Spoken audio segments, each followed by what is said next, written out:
O dever de fiscalizar está lá no artigo 67 da Lei 8666, que diz que a execução do contrato deve ser fiscalizada, acompanhada por um profissional indicado pela administração pública, e essa fiscalização, ela é uma condição para afastar a responsabilidade. Então, para que a administração pública possa realmente não ser responsável, eventualmente, no contrato de terceirização, pelos encargos sociais e trabalhistas que não forem devidamente recolhidos pela empresa prestadora do serviço, ela precisa demonstrar que fiscalizou, que pediu, exatamente como eu falei, as carteiras para ver quem está trabalhando, pediu para ver o cumprimento da legislação própria prevista na convenção daquela categoria, se está pagando vale transporte, se está pagando vale refeição, se está dando equipamento de proteção individual quando for necessário, se está fiscalizando se realmente está sendo utilizado esse equipamento, que não adianta dar o equipamento e as pessoas não usarem e a empresa não se preocupar com esse detalhe,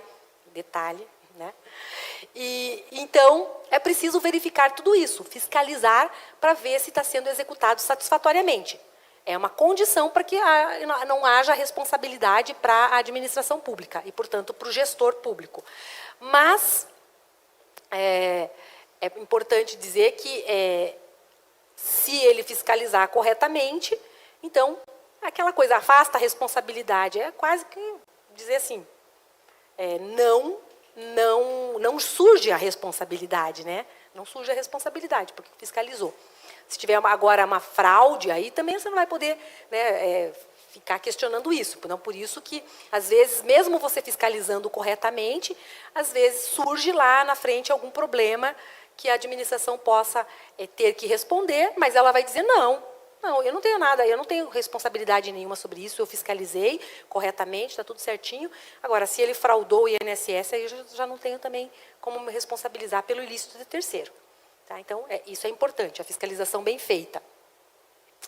Quando se fala em fiscalização de contrato, surgem aí as duas figuras, a figura do gestor do contrato e a figura do fiscal do contrato. A pergunta que muitas vezes me fazem é assim, tem sempre que existir fiscal e gestor do contrato? Não, inclusive a lei de licitações não falava nessa figura de gestor de contrato. Como ela é uma lei da engenharia, ela falava só no fiscal do contrato, ainda dizendo que ele tinha que estar lá designado como se o preposto da administração no local da prestação, no local da obra, né? Mas, com o tempo, vai surgindo aquela necessidade, dependendo da dimensão da administração pública, dependendo do quanto existe para ser fiscalizado, de se fazer uma divisão de tarefas, em que vai ter uma figura que vai fazer a verificação administrativa, vai verificar documentos na execução de um contrato, e vai ter o fiscal, que vai ser aquele que vai ficar em loco, verificando como que está sendo executado, se o material está corretamente empregado, se os empregados da empresa terceirizada ou da construtora, empreiteira que está atuando, estão devidamente registrados, se está tendo o recolhimento dos seus encargos sociais e trabalhistas, enfim. Há uma divisão de atribuições que não existe em todas as administrações. E eu pergunto para vocês, vocês têm gestor e fiscal de contratos? Sim? Só fiscal? Quem mais? Só fiscal? Porque às vezes não demanda. Mas tem administração que tem muitos contratos contratos de locação, muitos contratos de serviço terceirizado de diversas áreas. Então, às vezes ela tem assim, você vai fiscalizar a parte documental de todo mundo, mas você vai ficar aqui dentro da estrutura da administração. E você vai para a rua, vai lá ver se o cara está usando EPI, vai ver se não está tendo trabalho de menor, se não está tendo trabalho escravo. Quer dizer, você vai em loco. E você vai ficar aqui fazendo a parte documental, ok? Então, essas figuras, elas não existem em todas as administrações e não devem existir em todas se não houver necessidade. Vai depender da dimensão de cada administração. O que o fiscal tem que fazer? Ele tem que fazer acompanhamento dos prazos, principalmente, né, para evitar atraso na execução, para evitar vencimento da contratação sem prorrogação, né? Aquele desespero assim, meu Deus, o contrato do lixo, ou o contrato da vigilância vai acabar semana que vem. Não pode acontecer isso na administração pública. Não pode. Não deve. Não é para acontecer isso, não é verdade? A pessoa que está responsável por controlar esses prazos, ela tem que ir lá um tempo necessário e suficiente para que ela possa verificar se há interesse em prorrogar, se houver possibilidade, porque às vezes não há, gente, interesse em prorrogar. Às vezes aquele contrato que está ali vigente, ele não é ruim o suficiente para você rescindir e aplicar uma penalidade, mas ele não está satisfatório também. Você quer ver outra possibilidade, você quer testar outra situação, de outra forma, não quer prorrogar. É obrigatória a prorrogação? Não é. Só que se você não for prorrogar, a solução que você vai dar ao invés deste contrato, ela tem que estar definida. E você tem que tomar as medidas necessárias, se houver necessidade de listar, porque eventualmente você pode falar assim, não, nós não vamos prorrogar, nós vamos assumir e fazer diretamente a partir de agora, com a nossa equipe própria. Daí eu não tenho que me preocupar com licitação. Mas se a solução do gestor for, olha, nós não vamos prorrogar porque nós vamos decidir fazer 2 itens separados e dividir aqui, talvez até contratar 2 empresas diferentes, porque nós entendemos que não dá para misturar essas 2 conversas aqui. Se você for fazer isso, você vai listar. Se você vai listar, você vai ter que fazer um termo de referência bem feito, você vai ter que fazer um edital, divulgar esse edital, fazer a licitação. A gente sabe que muitas vezes dá muito recurso, que dá muito embate, dá impugnação a edital também, pode acontecer. E você vai ter todo o trâmite até chegar na contratação. Então, não pode ser feito um mês antes. Então, o fiscal tem que estar acompanhando, seja ele gestor, quando você divide, ou fiscal, quando você só tem uma figura, para evitar que esses contratos, eles vençam, né, sem a nova contratação. Ah, mas aí se eu não tiver, o que eu vou fazer? Aquilo que a gente estava falando, né, Jean? Se tiver que contratar, mesmo diante de um erro de alguém, e eu tiver que fazer uma nova licitação, e não der tempo, e eu tiver que fazer uma emergencial pelo período em que eu estiver fazendo outra licitação, eu vou fazer. Mas quem deu causa a essa situação vai responder. Tá? Não deixo sem, porque tem coisa que não pode ficar sem. Diga. Quando eu tenho serviço contínuo, no final do ano, sempre a gente faz aditivo de prazo.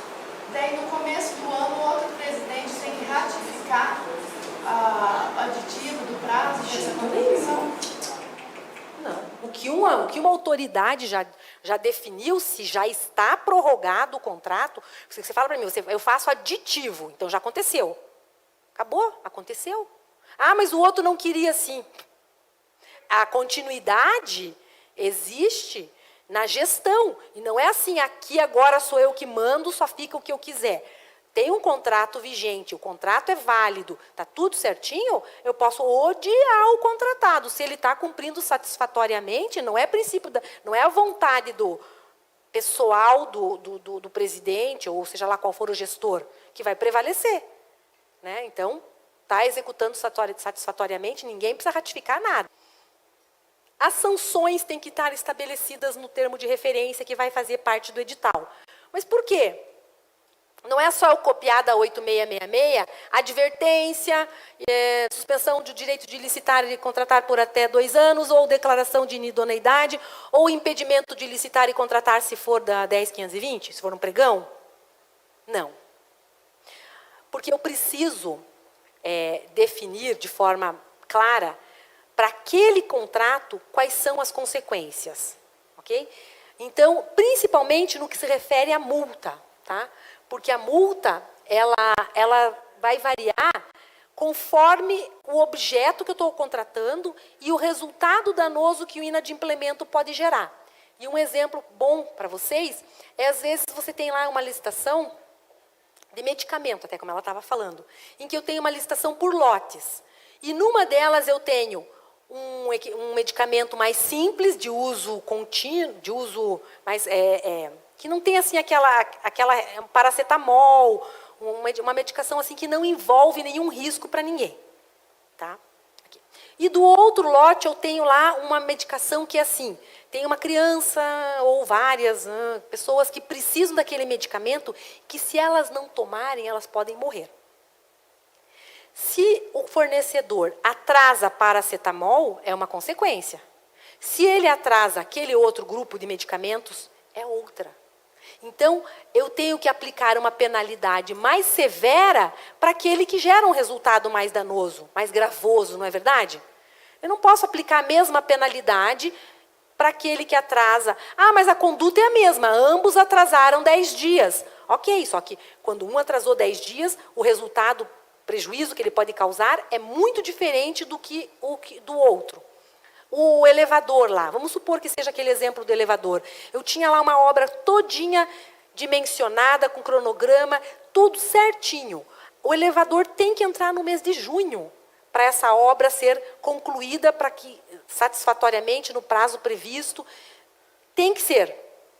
E a pessoa simplesmente começa, não tenho elevador, não estou com elevador hoje, amanhã não vou, eu vou depois, ou então deu um problema, e não faz isso nesse tempo. Ele estraga todo o cronograma. Né? Então, a consequência é mais grave. Tudo vai depender da conduta e consequência. Só que eu tenho que ter um certo trabalhinho ao elaborar esse termo de referência e avaliar, neste caso, quais são os possíveis prejuízos, tal, tal e tal. Como é que nós vamos aplicar a penalidade aqui? 10% é o usual. Pode ser mais? Pode. O usual é 10. Mas eu posso fazer que, olha, se atrasar esse medicamento, eu vou aplicar 10%, se atrasar esse, eu vou aplicar 20%, 25%, 30%. Pode. Ok? Não. Esse é do valor do inadimplemento e é uma chamada multa compensatória, né? A multa pelo prejuízo que o atraso deu. A outra multa é a multa moratória. A multa daí sim é por dia, daí ela é menor, ó, quando ele é por dia. É 0,5%, 0,33%, algumas pessoas colocam, então 0,1%, depende, tá? Mas você vai fixar cada caso em razão dessas situações que eu já pontuei a vocês, ok? Então, aqui então o fundamento legal para sanções, tem que ter lá. A abrangência das sanções, nós já vimos que a advertência é para situações menos graves, né? A suspensão do direito de listar chega num ponto intermediário, né? Em que ele comete uma conduta que não é... Causou um transtorno, causou um resultado danoso, mas não o suficiente para que eu faça uma declaração de inidoneidade. Mas aqui comigo por 2 anos eu não quero que ele venha. Tudo isso motivado no processo, respeitado o devido processo legal, contraditório, ampla defesa, tudo certinho. Aí, então, é possível aplicar essa penalidade. Às vezes é uma pessoa assim, o contrato já acabou. Já não vai mais ter o contrato ali, mas a gente descobre que a empresa fez alguma coisa, deixou alguma coisa pendente, a gente pediu para corrigir, a vigência do contrato acabou, e daí o contratado ele fica responsável ainda por um tempo pelo objeto, uma obra. Chego lá e constato que ele colou azulejo em cima de outro azulejo e não fez a remoção do anterior. E agora está descolando lá da parede, está dando problema. Ele tem que vir aqui e corrigir o problema. Aí ele não vem corrigir o problema. Eu aplico uma advertência? Não. Por que eu vou aplicar uma advertência? Qual é a finalidade da advertência? Ela não tem um cunho pedagógico? Não faça isso de novo. Mas ele já não tem mais contrato. Naquele contrato ele não vai mais fazer de novo mesmo. Então eu tenho que pensar numa outra penalidade um pouco mais severa. Então há uma necessidade aí de se ponderar as situações. Sanção, então, aqui, o âmbito de uma dessas penalidades, a abrangência dessas penalidades também são definidas na Lei 8666, que a própria administração contratante, também a contratante, e a declaração de inidoneidade às 3 esferas de governo. Recentemente, o STJ tinha equiparado praticamente a suspensão do direito de listar e contratar a declaração de inidoneidade, dizendo que ela também tinha abrangência em todos os órgãos da administração pública, em todas as esferas. Mas isso não é verdade, voltou atrás, então já não tem... A ideia é a declaração de inidoneidade para todas as esferas e a suspensão do direito de listar e contratar no âmbito da administração contratante. Alguns falam que é do órgão, mas aí a gente tem uma discussão. O órgão aplica penalidade? O órgão tem personalidade jurídica? Se o órgão não tem personalidade jurídica, o órgão não aplica penalidade. Então, a ideia é que a penalidade vai ser imposta pelo ente dotado de personalidade jurídica que pode aplicar essa penalidade. Então, se inadimpliu o contrato com a Secretaria Municipal de Educação, inadimpliu o contrato com o município. Ok? A Câmara é órgão também, né? A Câmara é órgão também, né? Ela é contratante, mas ela é um órgão diferente. Ela é um órgão, ela é considerada órgão independente. Órgão independente. Então, pode o presidente da Câmara aplicar? Pode, mas por quê? Porque ela está naquela primeira linha na Constituição que fala dos órgãos com... Ela é poder, na verdade, né? Ele é chamado órgão independente porque ele está representando o poder legislativo. Então, tem condições de aplicar a penalidade, sim, justamente por ter essa característica diferenciada. E a questão da cotação de preços. A cotação de preços, ela é muito importante, ela tem relação com tudo que nós falamos até agora, e o artigo 15 da Lei de Licitações fala que a administração pública deve balizar-se pelos preços praticados no âmbito dos órgãos e entidades da administração pública. Gente, isso aqui é lá de 1993, essa redação. Ela não é de agora. Vocês perceberam que a gente tinha essa redação, deu uma volta para dizer que era 3 fornecedores locais, não sei o quê, e hoje nós estamos voltando para isso aqui, praticamente, com as novas decisões dos tribunais de contas. Nós estamos voltando para o óbvio, porque sempre foi. A administração pública tem um mercado próprio. Não é o mercado nosso. Eu sei de uma história de tão distante, de um governador, que mandou revogar uma licitação para compra de facsímile, na época usava, porque ele estava lá assistindo televisão e falou assim, viu uma propaganda, só hoje na loja tal, só hoje, e uma oferta do produto. E ele chegou no dia seguinte na governadoria, e, isso aqui está superfaturado, porque eu vi ontem na propaganda, só hoje, não sei da quanta, 415, quando a gente está pagando 500, 499, revogou a licitação. Pois bem, mandou revogar a licitação, gastou um monte para revogar, gastou um monte com contraditório, gastou um monte para republicar, gastou um monte para fazer nova licitação, e vieram de novo os equipamentos com o mesmo, um pouquinho acima do valor anterior. Ao invés de 499, veio 540, eu acho. E teve que comprar. Porque aquele mercado do só hoje, na promoção da loja, não é o mercado da administração pública. Tá? Então, tem que ponderar esse tipo de coisa. A Lei 8666 diz no seu artigo 43, inciso 4º, que deve haver conformidade de cada proposta com os preços correntes no mercado. Então, nós temos que combinar os dois. O 15 lá com o 43, inciso 4º. E a Lei 10.520 fala, no seu artigo 3º, inciso 3, dos autos do procedimento constarão orçamento elaborado pelo órgão ou entidade promotora da licitação dos bens e serviços a serem licitados, de modo a propiciar a avaliação pela administração diante de orçamento detalhado, considerando os preços praticados no mercado.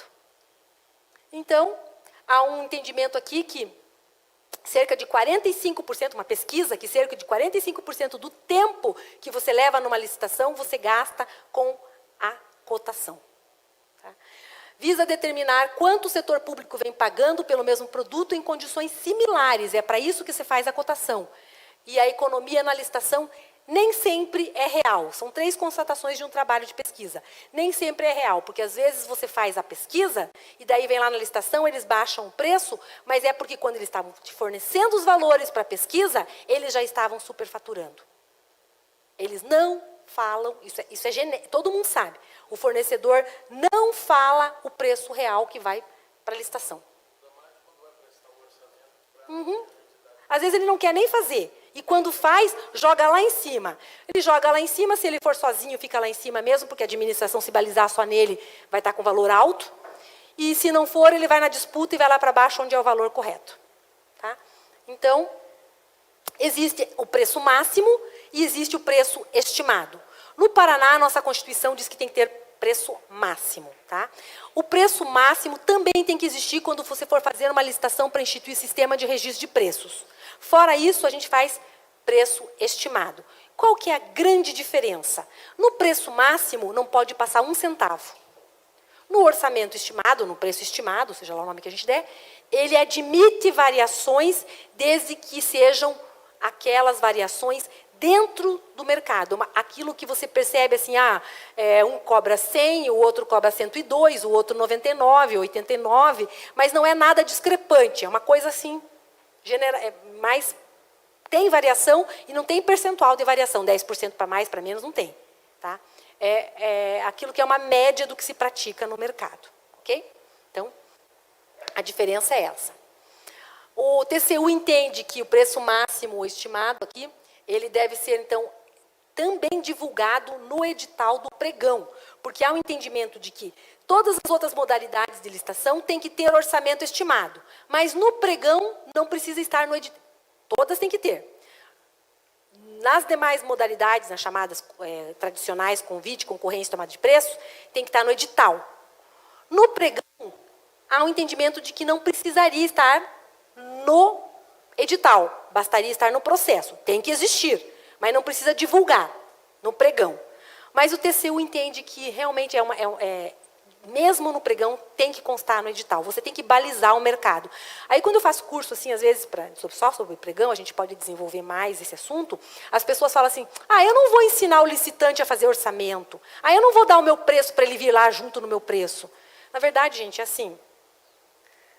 Porque é uma questão assim de... Não tem porquê, se você fez bem o seu orçamento, você não tem que se preocupar que ele saiba ou não. Né? Você não cotou direitinho? Você não fez bem feitinho? Então, eu acho assim, que não querer divulgar é mais ou menos aquela coisa de quem não sabe o que está fazendo. Daí não quer mostrar, porque não tem segurança naquilo que está fazendo. Tá? Porque se você fez bem feito, se o cara vier, você cotou bem feito, e é 80, ele vier com 200, você sabe que não é. E se ele vier com 30, você também sabe que não é. Porque você fez bem feito. Então, assim, não pode existir mecanismo para quem não quer fazer bem feito. Tá? Então, no caso do pregão, então, é facultativo, só que o TCU entende que tem que colocar. Tem alguns acórdãos ali que vocês podem verificar. Tá? A questão da justificativa de preço com 3 fornecedores, sempre que possível, ela surgiu, e existe até, tem gente que fala que é um mito dos três orçamentos, porque, assim, deve refletir o mercado, e o mercado da administração. Também o setor privado, você deve achar a tal da cesta de preços aceitáveis. Você deve combinar as coisas para ter um preço aceitável. Ok? Então, é importante que você também vá ao mercado, porque senão se a administração está comprando superfaturado e você não vai verificar no mercado, esse mercado público vai ficar um mercado aqui no alto e ninguém vai corrigir. Se você pega o daqui, da administração pública, combina com o mercado e joga os dois aqui numa média, você consegue corrigir aquele erro de administração comprar caro. Ok? Certo? Tá. Então, essa questão do preço de 3 orçamentos é assim. Tem gente que fala, tem que ter 3 orçamentos de fornecedores. Tem que ter? Tem. Só isso basta? Não. Já está superado isso. Tá? Então, por que às vezes a gente tem tanta discrepância entre aquilo que a gente cotou e pôs no edital e aquilo que veio para nós na licitação? Porque a gente pode ter cotado errado. Tá? Então, a primeira coisa que a pessoa tem que perceber, eu acho que eu fiz alguma coisa errada. Ontem eu vi um exemplo assim, era 1.750 o primeiro, 7.400 o segundo e 8.200 o terceiro. Gente, alguma coisa, era medicamento, alguma coisa está errada. Medicamento para câncer. Alguma coisa está errada. Ou o que o primeiro está cotando não é o que eu quero, não atende, ou os outros estão superfaturando, mas eu tenho que rever, eu simplesmente não posso dizer, você é primeiro, você é segundo e você é terceiro desse jeito. Não, mas se o primeiro disser assim, veja, 1.750, por que eu posso bancar esse valor? Eu posso bancar esse valor porque eu tenho esse medicamento em estoque, eu participei de uma licitação de um registro de preços, eu achei que a administração ia consumir tudo, eu comprei muito, ele está dentro do prazo da validade, não vai ter problema de... Você vai consumi-lo dentro do prazo da validade, mas eu preciso me livrar disso porque para mim é dinheiro parado. Se eu justifico como fornecedor dessa forma, é o tal chamado preço de ocasião. Eu estou conseguindo fazer esse preço por uma questão assim muito peculiar desse fornecedor. Mas ele não reflete o mercado. Ok? Então, eu tenho que tomar muito cuidado com as discrepâncias. As discrepâncias têm que acender o sinal vermelho para a gente falar, para tudo e vai rever. Ou o teu objeto não é o mesmo, alguma coisa está errada, ok? Mas é preciso ver isso. Na dispensa ou na inexigibilidade, como eu justifico o preço? Na dispensa, da mesma forma. Pesquisa de mercado. E na inexigibilidade? Acabou de sair uma decisão, me soa tão absurdo, que só pode ter acontecido então tão distante também. Porque dizia assim na decisão TCU, no acordo TCU, se existe 3 orçamentos para justificar, de mercado, para justificar o preço de uma inexigibilidade, significa que não é inviável a competição, gente. É tão óbvio, é tão absurdo, que a gente chega até a ficar meio assim, né? Não estou entendendo o que está acontecendo, né? Como é que pode isso, né? Ter 3 orçamentos. Mas tem um acordo bem recente, desses dias, sobre isso. A questão é assim, se tem 3 orçamentos, é viável a competição, então a inexigibilidade está completamente afastada. Não, mas eles não são exatamente a mesma coisa. Então, não junte esses 3 orçamentos, porque eles não são. Ah, mas como é que eu vou justificar o preço? Justifica com aquele mesmo fornecedor. Ele nasceu hoje? Começou a fornecer hoje? Não, ele tem um contrato com a empresa, com a administração tal e tal. Justifique com esses contratos que ele tem. Ah, mas os contratos dele são com o setor privado. São indicativos para nós.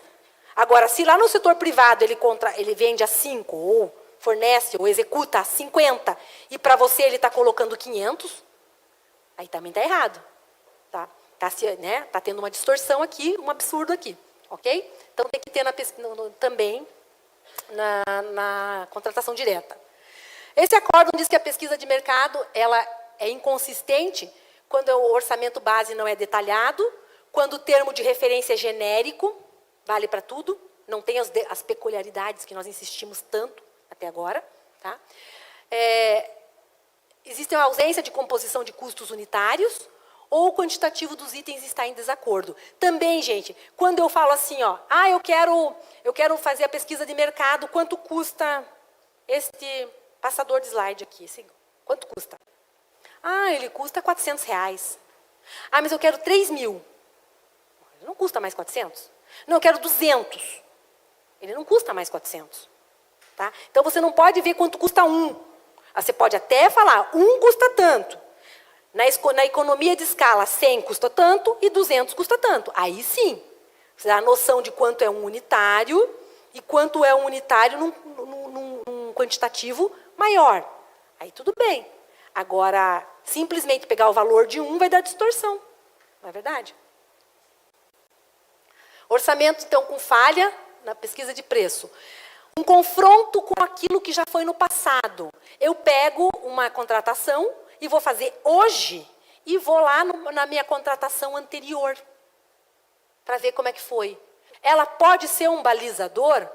Pode. É bem interessante eu dizer até quanto eu estava pagando, ou quanto estava sendo o contrato anterior. É muito interessante, mas isso só não serve. Vai dar distorção. Vai dar muita distorção, porque o próprio mercado varia. O próprio mercado sofre mudanças. Você falou lá, foi uma situação da areia, naquele momento estava tendo uma obra naquele lugar, na região afetou. A obra acabou tudo isso. Então, se eu pegar aqueles preços lá daquele contrato, eu vou ter distorção. Nitidamente, né? Então, isso não é possível. Então, o orçamento do passado é impróprio para refletir o mercado. Então, sempre uma ampla pesquisa, considerando preços praticados por outros entes da administração, critério de escolha da proposta mais vantajosa. Mínimo 3 propostas válidas, utilização de preços obtidos por meio de loja virtual na internet, consulta pessoal em loja física por telefone, podem fazer e registrar também. O acórdão 2170 e o 819 falam de pesquisas em catálogos de fornecedores, base de sistema de compras, contratos recentes ou vigentes, valores adjudicados por outros órgãos, valores registrados na ata de registro de preços, analogia com compras privadas. Aqui fala um monte de coisa. É a chamada cesta de preços, né, de preços válidos. Mais um acórdão para elaborar o orçamento na fase de planejamento das contratações, e para demonstrar a vantajosidade na prorrogação do contrato de serviço contínuo, é preciso utilizar fontes diversificadas para garantirem maior segurança do valor a ser adjudicado. Ok? Então, fontes diversificadas.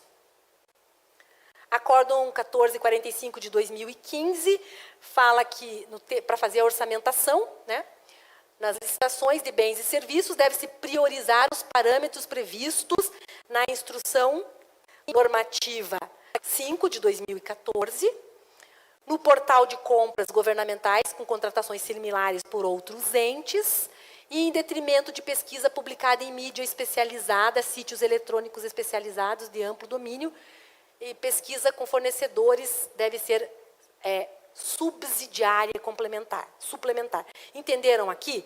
Eu não vou poder usar o banco de dados que a gente tem por aí oferecendo para a gente, não tem?